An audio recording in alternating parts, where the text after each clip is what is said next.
염증이 너무 심하면 그거 수술하면 거의 100% 염증으로 다시 가고 지금의 시간이 2년, 3년으로 더 늘어나가는 것밖에는 안 됩니다. 안녕하세요. 성형외과 전문의 민성기 원장입니다. 보통 저를 찾아오시는 분들은 코 수술 때문에 아주 고생을 많이 하신 분들이 많아요. 수술 3번, 4번, 5번, 6번, 정말 많게는 11번까지 하신 분들이 오셨었고 그런 분들은 이제 해결을 해드리기가 굉장히 어려웠었는데 어쨌든 저를 믿고 찾아보고 결과들을 보고 오시는 경우가 굉장히 많죠. 대부분은 심플한 재수술이신 분들은 코끝이 떨어졌어요, 보형물이 휘었어요, 또는 염증이 생겼어요, 이런 경우도 있지만 2-3번, 4번 여러 번 하셨던 분들은 염증으로 인한 구축, 찌그러짐, 그리고 들림 이런 경우가 굉장히 많습니다. 대부분 코 제거, 속칭 제거라고 표현하는 이제 보형물 제거나 전체 제거를 하시는 분들은 크게는 2가지 이유로 나뉩니다. 하나는 이제 불만족, 그리고 이질감, 불편함, 이런 이제 감각적인, 느낌적인 부분 때문에, 불편함 때문에 제거를 하시는 분들이 있고, 또 한 부분들은 이제 염증으로 인해서 구축이 왔거나 아니면 모양이 완전히 찌그러졌거나 기존에 수술했던 부분들이 변형과 파손이 매우 심했을 때 제거를 생각하시고 계신 것 같습니다. 그래서 오늘은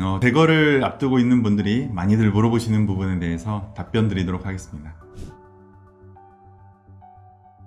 코 보형물 제거를 하면 구축이 오는지에 대한 문의가 굉장히 많으신데요. 사실 정확하게는 이제 염증의 여부에 따라서 결과가 굉장히 달라집니다. 보통 보형물 제거를 하면 이제 염증이 아니신 분들은 구축 자체는 정확하게는 오지는 않는다고 보고 있습니다. 그러나 대부분 이제 보형물에 있던 위치가 빈 공간으로 변하면서 살짝 당겨 올라갈 수는 있지만 일반적으로는 모양이 찌그러지는 구축이 온다고는 보지는 않고 있고, 다만 이제 염증이신 분들은 제거하고 나면 제거한다 하더라도 염증의 그 후유증이 남기 때문에 잔여물들이 회복하는 과정에서 오그라드는 구축의 형태로 모양이 변할 수 있다고는 보통 생각하고는 있습니다. 그러나 제거를 하지 않으면 더 심각한 구축으로 가기 때문에 염증인 상황에서는 서둘러 한시라도 빨리 제거를 하는 것이 가장 최악의 결과를 피할 수 있는 좋은 방법입니다.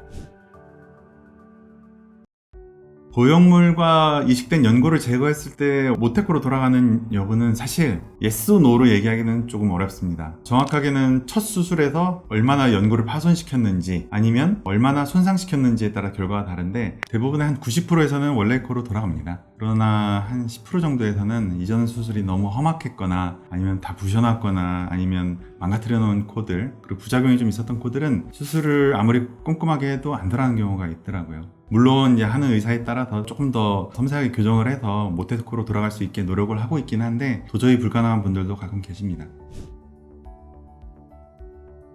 사실 개인적인 성향으로는 너무 불안해요. 한 번에 수술하는 건 솔직히 너무 불안한데 제 코가 아니라 이제 고객들, 환자분들의 코잖아요. 거기에 염증이 생겼던데 다시 수술을 했는데 염증이 또 생기면 제가 힘든 게 아니라 고객분들이, 환자분들이 너무 힘든 거거든요. 물론 그 환자분들이 6개월 동안 어떻게 이렇게 사냐 이렇게 얘기를 많이 하시기는 해요. 거기에 대해서 공감을 안 하고 있지는 않고 의사로서 최대한 양보할 수 있는 선 내에서는 사실 제가 기준을 정하기는 했습니다. 물론 염증이 너무 심하면 그거 수술하면 거의 100% 염증으로 다시 가고 지금의 시간이 2년, 3년으로 더 늘어나가는 것밖에는 안 됩니다. 그래서 그런 소위 말하는 정말 지금 진행 중인 염증, 고름이 줄줄 나오고 빨갛게 부어있고 또 뜨끈뜨끈하고 또 만졌을 때 고름 보이는 것처럼 꿀렁꿀렁하고 냄새나고 이런 증상이 현재 저명하게 있다, 이런 경우에는 수술하면 절대 안 됩니다. 그런 경우에는 빼고 한 6개월 정도는 회복시키고 수술을 하는 게 저를 위해서가 아니라 환자분들을 위해서 더 좋고요. 그런 분들이 있으세요. 좀 긴가민가 하신 분들, 그러니까 의사가 봐도 염증인가 아닌가 하시는 분들이 있어요. 그런 분들은 아주 원칙적으로 하면 6개월 빼고 다시 수술하고 이렇게 해야 되는 게 맞긴 한데 사실 의사로서도 하고 나서 세균 검사를 해도 잘 안 나오는 경우도 간혹 있습니다. 그런 분들을 위해서 저는 조금 더 이제 환자분들의 입장에서 생각해서 일단 제거를 하고 세균 검사를 나가고 세균 검사에서 전혀 아무것도 나오지 않고 임상적으로도 전혀 염증은 아닌 것 같다 이러면 조기에 다시 재수술을 진행하는 거를 하고 있습니다. 세균 검사 결과가 보통 한 일주일 정도면 나오는데 2주의 텀을 두고 검사 결과를 확인하고 또 그 2주 동안 본인의 컨디션을 최대한 좋은 상태로 빌드업을 해놓고 가장 안전한 재료로만 써서, 염증이 덜 생기는 재료로만 써서 수술하면 안전하다고 생각을 하고 그렇게 수술했을 때 문제없이 회복하시는 분들이 꽤 많습니다.